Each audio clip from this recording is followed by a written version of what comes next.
ஆனா வணக்கம்ண்ணா. வணக்கம்பா. ஆனா இப்போ வந்து நம்ம ஸ்டாலின் ஐயா ரிலீஸ் பண்ண பாட்டு ஒண்ணு நம்ம மாநாட்டுல ஒன்று ரிலீஸ் பண்ணியிருந்தாரு. அதை நீங்க எப்படி பாக்குறீங்கன்னா உங்க கருத்து என்னவா இருக்கு?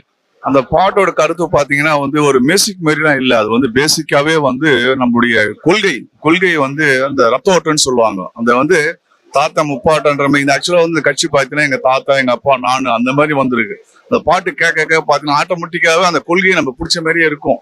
நம்ம மைண்ட் எல்லாமே பாத்தீங்கன்னா கருப்பு சவத்தோடயே இருக்கிற மாதிரியே இருக்கும். அதாவது இந்த கட்சின்றது ஒரு கட்சின்னு இல்ல, நம்ம ரத்தத்தோட சேர்ந்து ஒரு கட்சி ஒரு உணர்வு மாரி தான். அந்த பாட்டு நல்லா இருக்கு. அந்த பாட்டுடைய அர்த்தமும் அதுதான். கொள்கை உள்ள பாட்டு அது என்னை பொறுத்த வரைக்கும் அதுதான். மற்றபடி வேற எது நான் சொல்றதுக்கும் இல்லை. அது அந்த பாட்டை கேட்டாலே கருப்பு சவகாரதான் மனசுல தோணுது. அது எந்த ஒரு மாற்று கருத்துமே இல்லை. இது எங்களுடைய தலைவர் முதலமைச்சர் அண்ணா கலைஞர் ஐயா எங்க ஸ்டாலின் ஐயா இவங்களுக்கு உண்டான பாட்டு. இந்த பாட்டை கேட்க கேட்க உண்மையிலே எங்களுக்கு வேற எதுவுமே தோணாது. கருப்பு சிவப்பு தான் தோணுது, அவ்வளவுதான். இல்ல மாற்று கருத்தே கிடையாது. இது ஒரு பொதுமக்களாகவும் கட்சியாகவும் சொல்றேன். நாளைக்கு என் பையனும் இந்த கொடியை தான் பிடிப்பான். இதுல எந்த மாற்று கருத்துமே கிடையாது. ஏன்னா அவ்வளவு நல்லது மக்களுக்கு நடக்குதுங்க. சும்மாலாம் நான் பேச மாட்டேன். சும்மாலாம் மைக் பிடிச்சக்காக பேச மாட்டேன். அவ்வளவு கொள்கை ரீதியா அவ்வளவு உரிமை போராட்டம் பண்ணிருக்காங்க.